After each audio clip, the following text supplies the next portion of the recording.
नमस्कार। धर्म ज्ञान में एक बार फिर हमारे दर्शकों का स्वागत है और मैं हूं आपके साथ कविता Rana.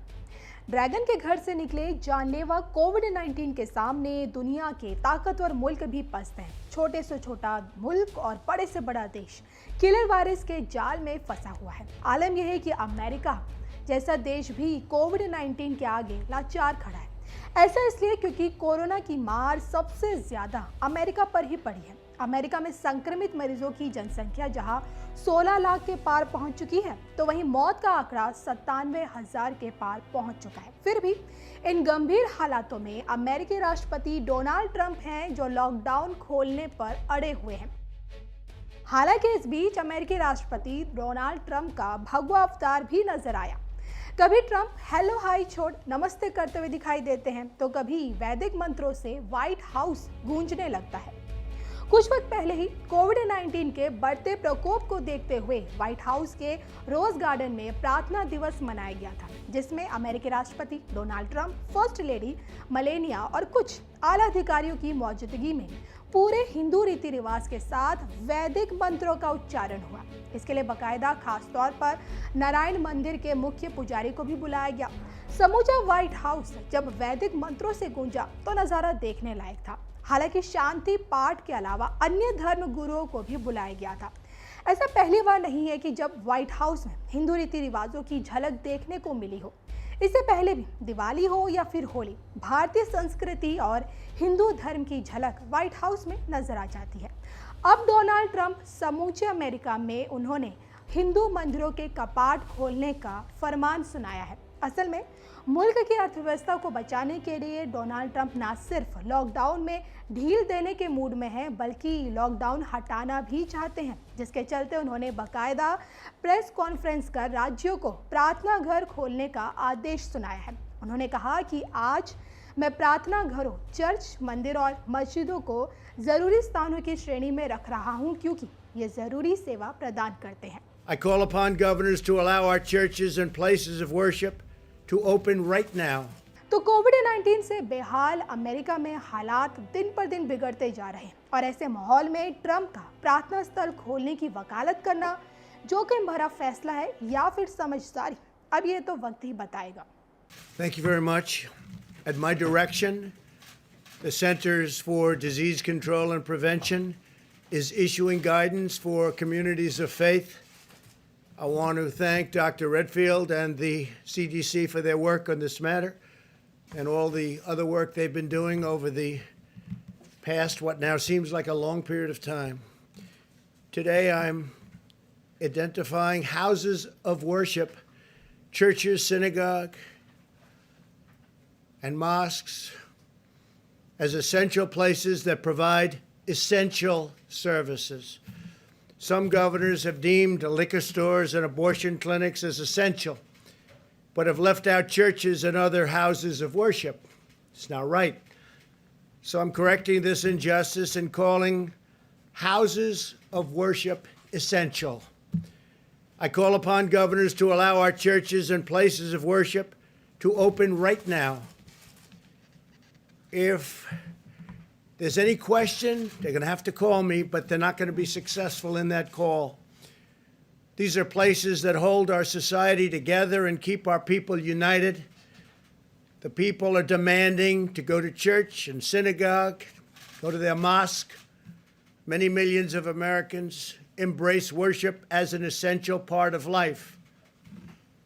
The ministers, pastors, rabbis, imams, and other faith leaders will make sure that their congregations are safe as they gather and pray.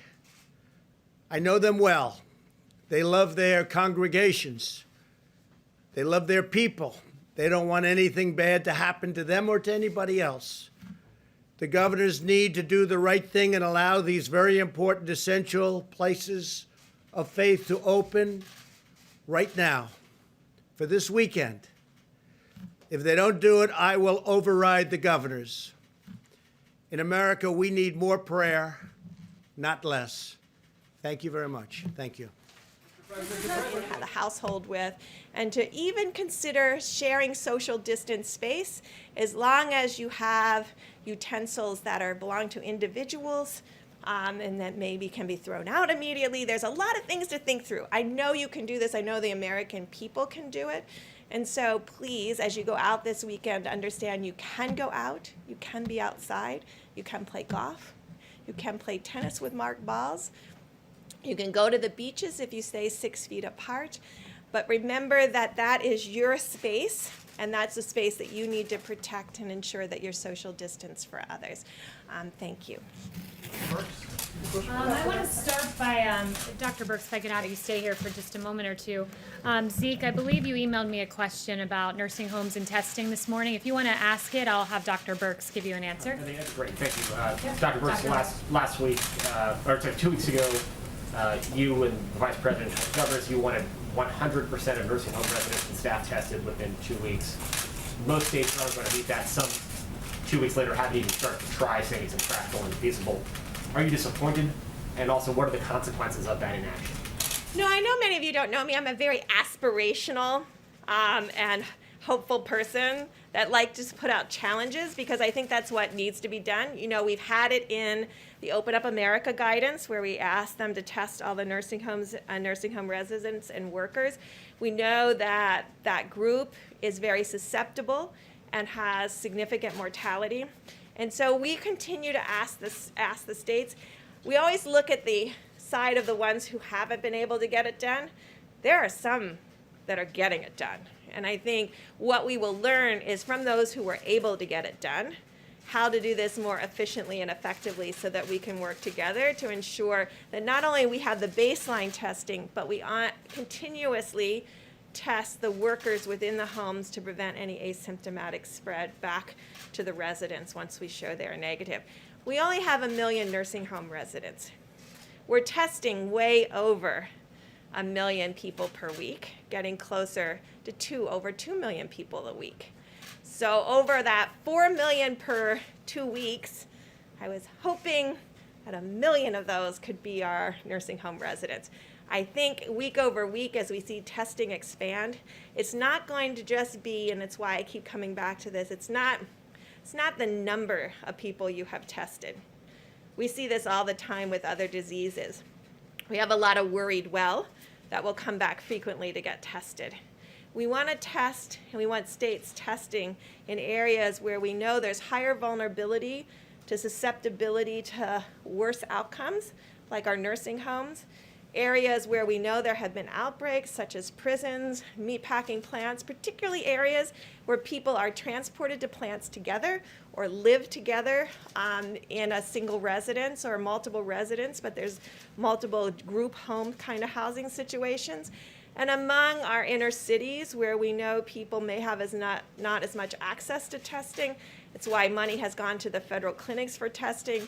It's why money and working with others have really improved testing through the pharmacies and ensuring more accessibility. I know it's a long answer, but we should never be discouraged by those who can't get it done. We should be encouraged by those who have shown us that it can be done.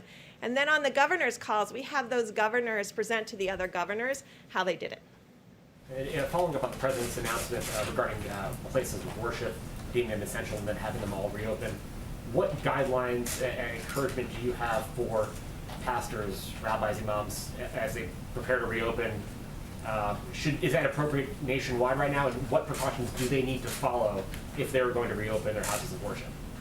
So and I've checked, all 50 states have on their website what their new cases were over the last 24 or 48 hours. We're trying to get every state to do that by community, by zip code. So because I really firmly believe a knowledgeable community can really make judgments for themselves. I think each one of the leaders in the faith community should be in touch with their local health departments so that they can communicate to their congregates.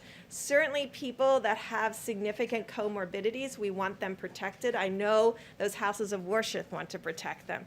And so really ensuring that maybe they can't go this week if there's high number of COVID cases.